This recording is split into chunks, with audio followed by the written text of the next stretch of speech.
नमस्कार, मैं हूं आनंद और आप देख रहे हैं समाचार फोम मीडिया का खास कार्यक्रम सफर कामयाबी का। और आज हमारे इस कार्यक्रम की जो मेहमान हैं वो हैं भारतीय जनता पार्टी की राष्ट्रीय प्रवक्ता शाजिया इल्मी जी। शाजिया जी, स्वागत है आपका। नमस्कार, आदाब। बहुत बहुत शुक्रिया मुझे निमंत्रित करने का और मुझे कामयाब कहने का। इसके लिए भी बहुत बहुत शुक्रिया। पता नहीं मैं कितनी कामयाब हूँ, लेकिन मेरी हमेशा ये चेष्टा रहती है कि मैं कुछ करूँ अपने जीवन को भी, और जो और लोग मेरे आसपास हैं, मेरे देशवासी, उनके जीवन में थोड़ी भी बेहतरी अगर मैं कर सकूंगी तो वो मुझे लगता है असली कामयाबी होगी। जी, शाजिया जी, आपका अगर जीवन देखें, न सिर्फ पत्रकारिता की, आपने एंकरिंग की, आपने फील्ड रिपोर्टिंग की और इसके बाद आप राजनीति में आ गई। तो हमारे दर्शकों के लिए मैं चाहूँगा कि आप अपने प्रारंभिक जीवन के बारे में, अपनी स्कूली शिक्षा के बारे में, पारिवारिक माहौल के बारे में और पत्रकार बनने का जीवन में कैसे सोचा, उसके बारे में हमारे दर्शकों को कुछ बताइए। मैं सबको ये बताना चाहूंगी कि मुझे विरासत में कुछ नहीं मिला, जी। कुछ भी नहीं मिला। बस एक बहुत प्यारे से पिता जिनका जिनका स्वर्गवास बहुत जल्दी हो गया, जिनका इंतकाल, जिसकी वजह से बहुत परेशान रही। सिर्फ मैं 20 साल की थी, बल्कि उससे भी कम, जब उनका इंतकाल हुआ। उन्होंने मुझे बहुत सपोर्ट किया, बहुत नेक इंसान थे अब्बा हमारे। और उनको लगता था कि बच्चियों को पढ़ाना बहुत जरूरी है, तो उन्होंने बेटों को पढ़ाया डून स्कूल में और बेटियों को पढ़ाया सेंट मेरीज कॉन्वेंट कानपुर में। और फिर मुझे शिमला भी पढ़ने के लिए भेजा। पर मैं आपको बता दूं कि उर्दू अखबार था। पर अभी भी मैं बता दूं आपको कि मैं बहुत ही, इस बात का मुझे बहुत गर्व है कि सबसे पुराना जो यूपी का एक अखबार है, जो मुसलसल तौर से, निरंतर रूप से जो शाये हो रहा है, जो छप रहा है और जो हमेशा नेशनलिस्ट रहा है, वो हमारा अखबार है, हमारे घर का। हमारे पिताजी ने चलाया था, यंग थे बहुत वो। उनके बड़े भाई चले गए पाकिस्तान, लेकिन पिताजी हमारे अपनी अम्मी के साथ और अपने छोटे भाई के साथ बोले, मैं नहीं छोड़ूंगा इस देश को। तो मैं उस पिता की बेटी हूँ। और इस तरह की देशभक्ति है हमारे घर में, मेरे पिता में, मेरे में। मैं औरों के लिए तो नहीं कह सकती, क्योंकि हमारे घर में बड़े प्रॉपर्टी डिस्प्यूट्स वगैरह भी हुए।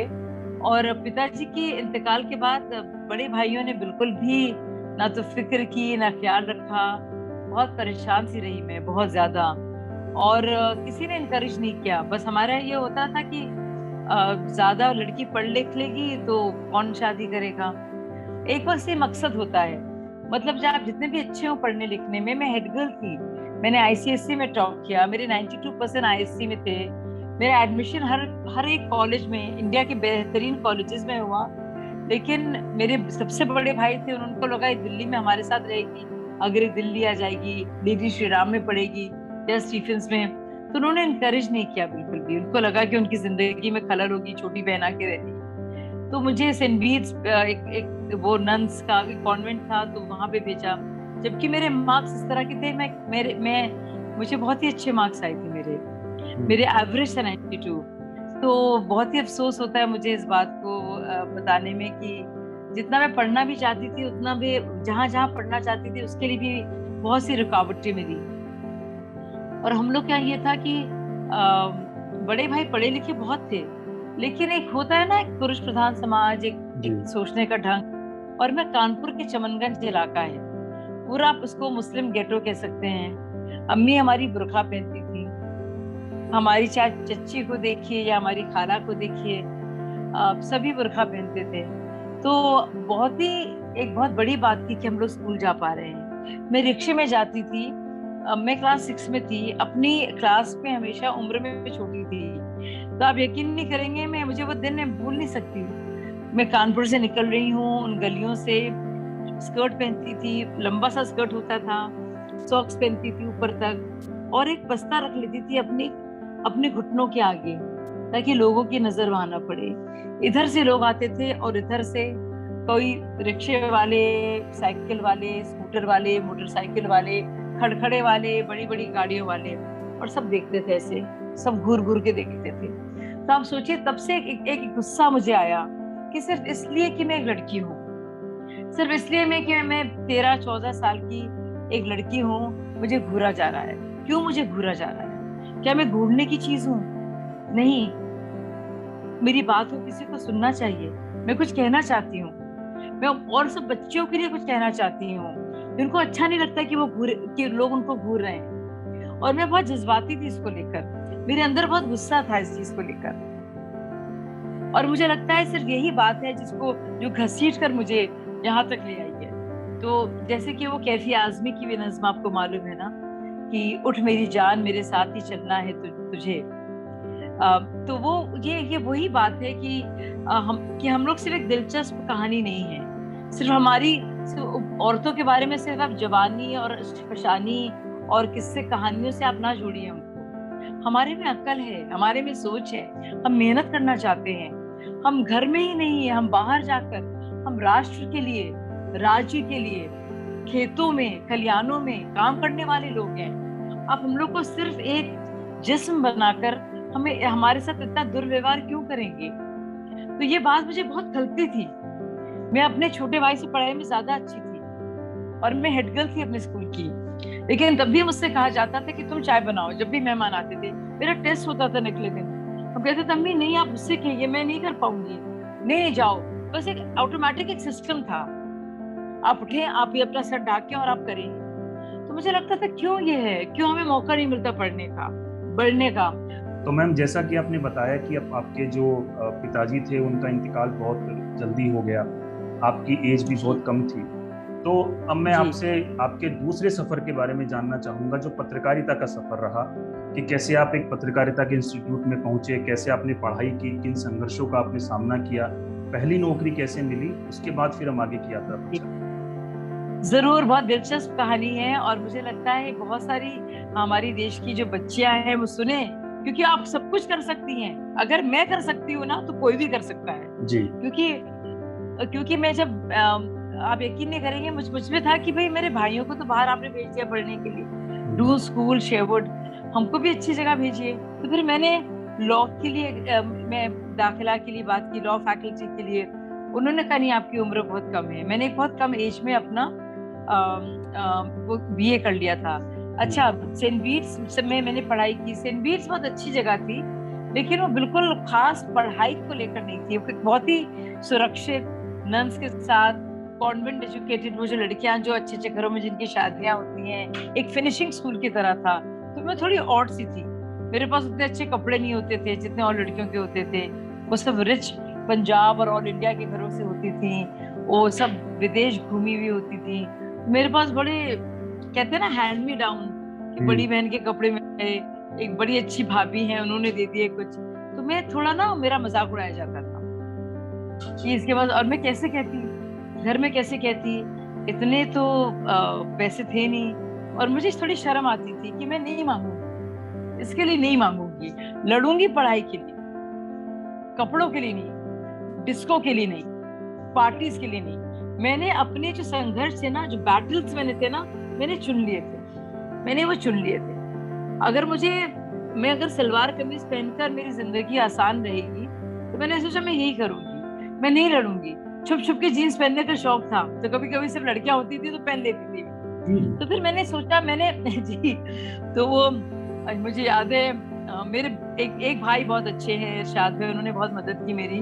तो कार में जाते थे, हमने कहा सब लड़कियां अच्छे अच्छे कपड़े पहनेंगी, मैं क्या पहन के जा रही हूँ। तो मैं चुपके से ना कार के अंदर वो चेंज कर लेती थी, ऊपर से कुछ पहन लेती थी, उसे उतार कर फिर एक लंबा सा कुर्ता और जीन्स पहनती थी, ताकि कम से कम मैं फिट इन तो हो जाऊं, क्योंकि स्कूल तो बहुत अच्छा था। मैंने कहा मुझे पढ़ना है, तो मैं फिर सेंट बीट्स से मैंने इंग्लिश ऑनर्स किया। फिर मुझे लगा कि देखिए इससे काम नहीं चलेगा। और जो मेरी फ्रेंड्स थी जिनको मुझसे बहुत कम मार्क्स थे, वो LSR वगैरह सब जगह उनको मिल चुका था एडमिशन और उन्होंने कर लिया था। और मेरा BA 2 साल का था, तो मैंने एक ब्रिज कोर्स किया हंसराज से, इंग्लिश ऑनर्स का।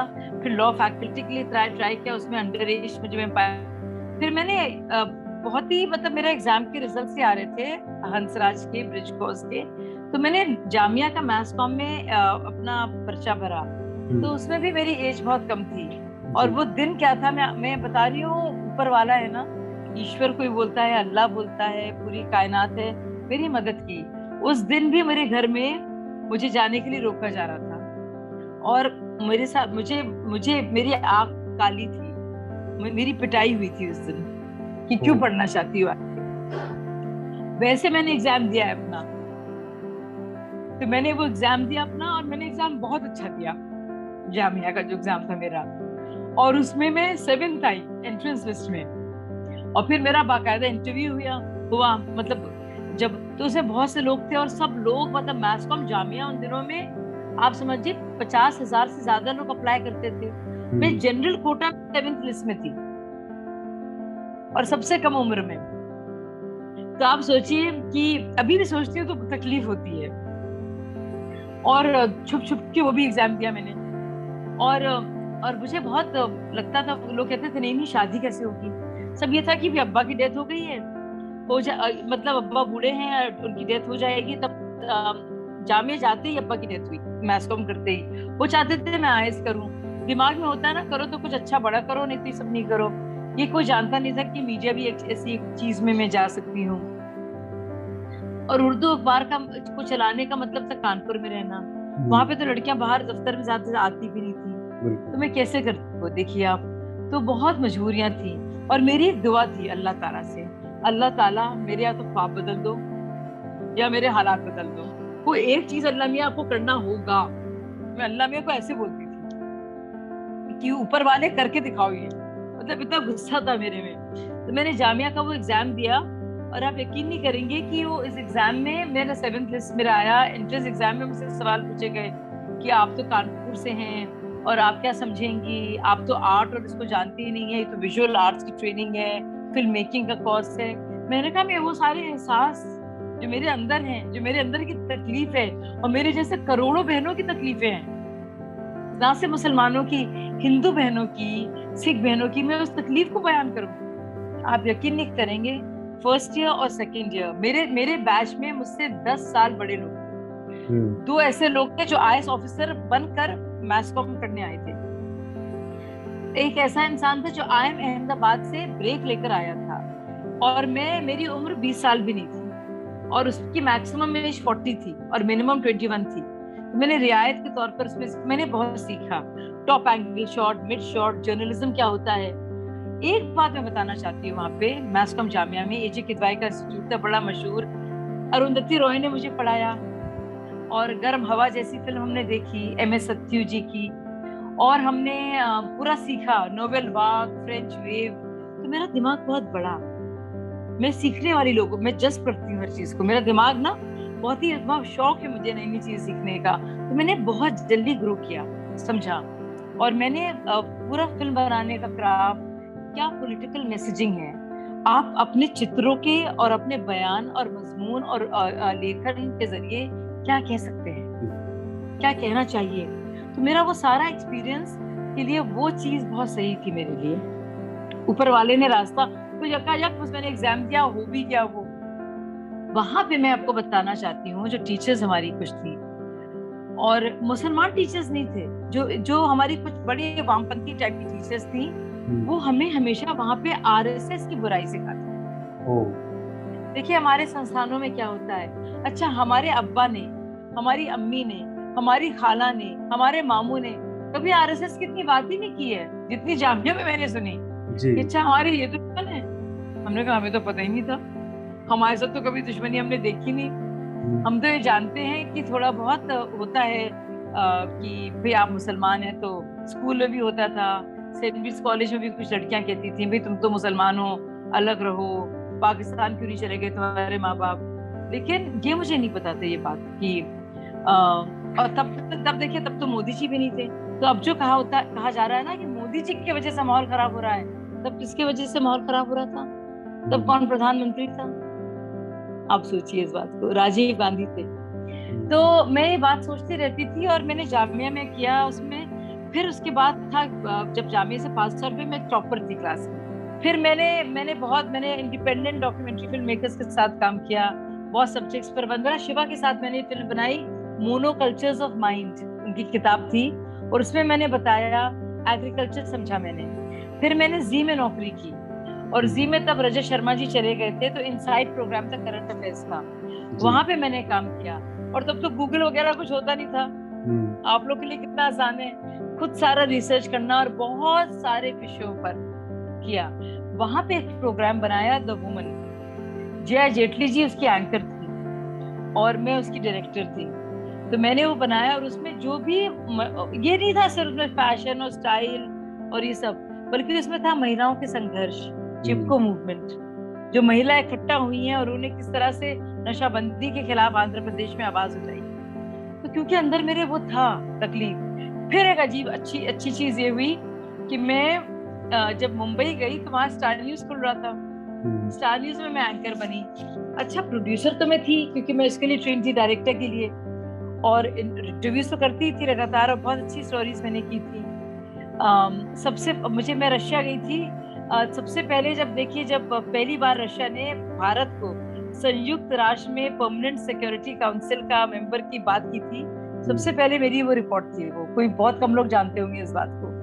तो मैं बहुत छोटी थी तब जी। पर मैं जब स्टार न्यूज की एंकर बनी, डेब्यू एंकर बनी मैं, तो मेरा अच्छा खासा experience as a reporter, as a producer था और काफी डिटेल एक्सपीरियंस था। वो आपको भेजूंगी रिज्यूमे में। तो उन्होंने कहा एंकर करो। अब मैं घबराती थी एंकरिंग से थोड़ी, क्योंकि भाई रिपोर्टिंग करना डिफरेंट होता है, वो तो लाइव है सब कुछ।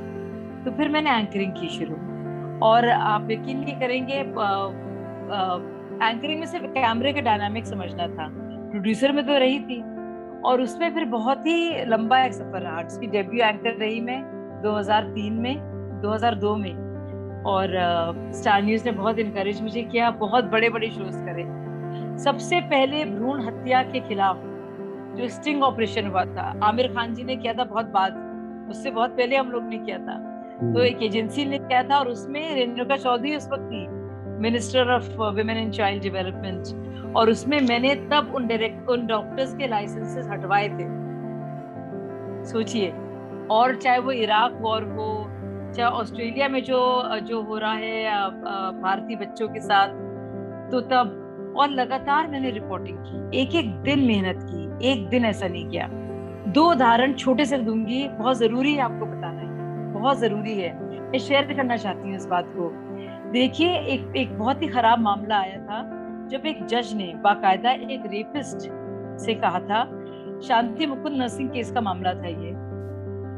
इसमें एक नर्स का रेप किया था इतनी बुरी तरह से, एक वार्ड के किसी वार्ड बॉय था या कुछ वहां का स्टाफर था, और उसको उसकी आंखों में इतना मारा था कि वो अंधी हो गई थी, पार्शियली ब्लाइंड। वो केस लंबा चला।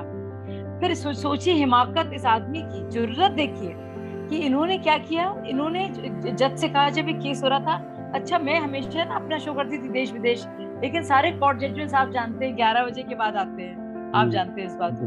तो मैं हमेशा जजमेंट्स के लिए मुझे बिठाया जाता था, मैं जब जेल भेज दे कोई। जज साहब ने कहा उस लड़की से जाकर, वो नर्स जो अंधी हो गई थी, जिसका रेप हुआ था, देखो भाई ये तुमसे शादी करना चाहता है, तुम शादी कर लोगी?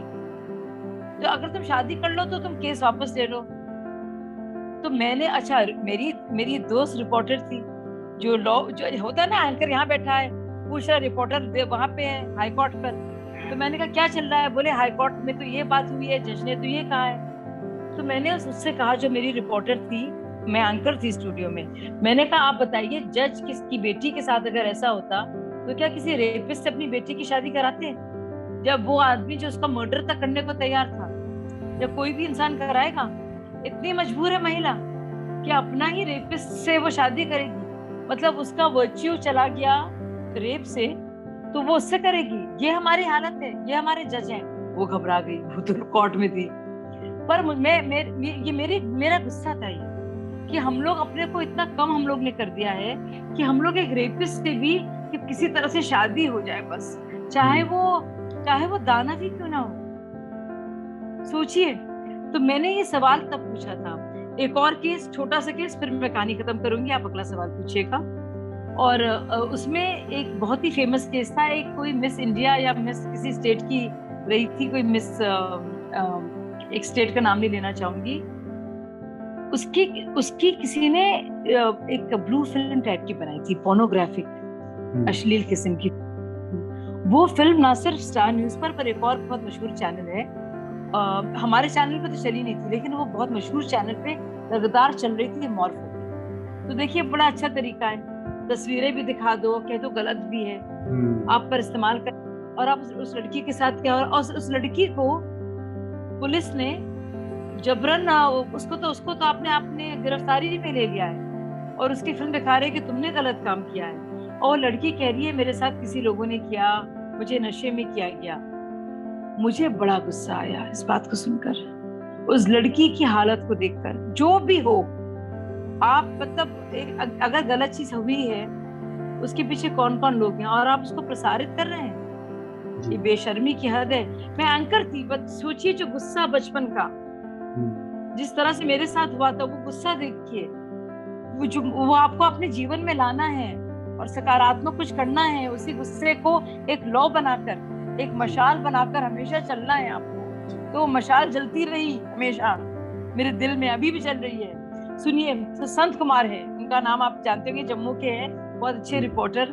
मैंने संत से बात की, मैंने कहा संत ये बहुत गलत है। संत बड़े अच्छे हमारे से हमसे सीनियर थे हैं और बहुत ही बढ़िया रिपोर्टर थे। बोले हाँ बहुत गलत हो रहा है बेचारी इस बच्ची के साथ, पुलिस वाले भी एक्सप्लॉइट कर रहे हैं, जेल में बंद कर रखा है, थू थू हो रही है, उसकी माँ और भाई मुंह दिखाने के काबिल नहीं है कहीं पे।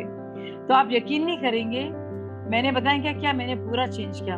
मैं एंकर थी, मैंने बताया नहीं किसी को, संत तो मैंने पूरा प्लान किया। और बाकी चैनल वाले खुशी हुए मुझसे, मेरे प्रोड्यूसर और डायरेक्टर, क्योंकि हमारे इतने अच्छे थे, उदय शंकर जी थे, वो सब इतने बढ़िया थे हमारे जो हमारे टॉप लीडर्स थे स्टार न्यूज में। उन्होंने इनकरेज किया कि ये सही है। मैंने कहा सुनिए, वो लड़की की फिल्म किसने बनाई?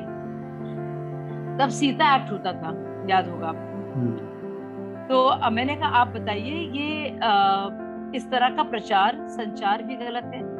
ये फिल्म बनाने वाला कैमरामैन कौन है, वो मर्द कौन है जो फिल्म को हर जगह दिखा रहे हैं और देख रहे हैं, वो मर्द कौन है, वो औरतें कौन है?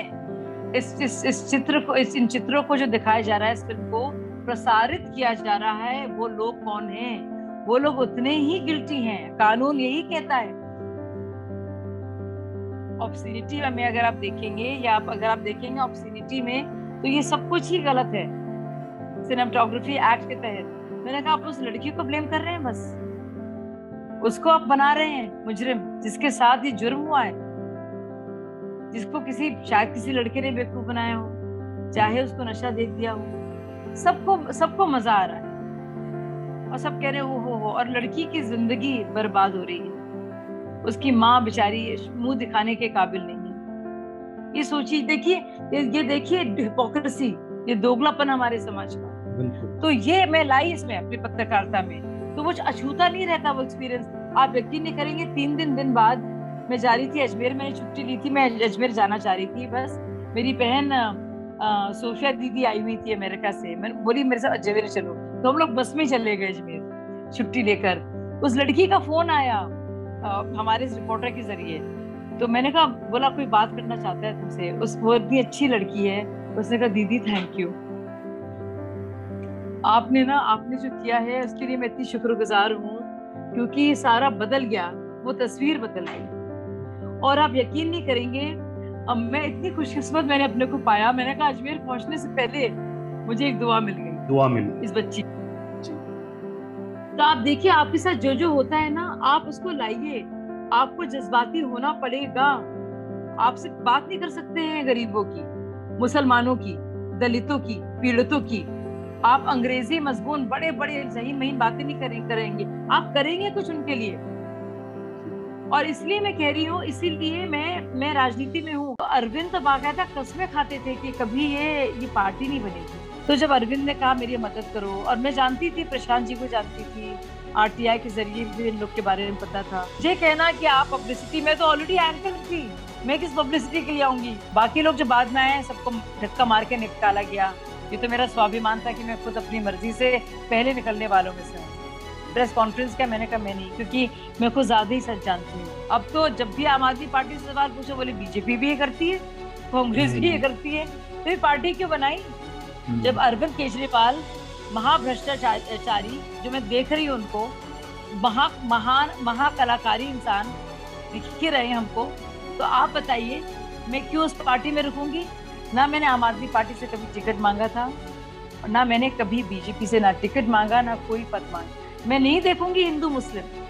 और जो काम हो रहा है बीजेपी में आज के दौर पर, उससे तो देश का फायदा हो रहा है। अलग अलग उम्र की हैं, बचपन की याद आती है, जुबेदा खाला, बेबी बाजी, आसिया आ रही हैं, सबके साथ वही कहानी। शौहर ने छोड़ दिया है, दूसरी शादी हो गई है, 3 बच्चे हैं, कहाँ जाए, तलाक तलाक तलाक हो गया बस। यानी कि 40% बच्चियां, मुस्लिम बच्चियां स्कूल जा रही हैं मोदी जी के योजनाओं की वजह से। वैसे तो बहुत ही लिंचिंग हुई हिंदुओं की भी, दलितों की भी, तो उसके लिए किसको पकड़े? राहुल गांधी जी को पकड़े। मेरा दिल टूट गया है। ये लोग इतने झूठे और मक्कार लोग हैं, आम आदमी पार्टी वाले। कोई भी इनसे अच्छा होगा, कोई भी पार्टी अच्छी होगी, और लोग इनको इसलिए पसंद क्यों करते हैं? क्योंकि ये मोदी जी को गाली बकते हैं। जिसने पहली बार हज के लिए कहा है कि बगैर मेहरम के अगर महिला की एक तो वो जा सकती है। हज के लिए जितने लोग जाते थे उस नंबर को बढ़ाया गया है।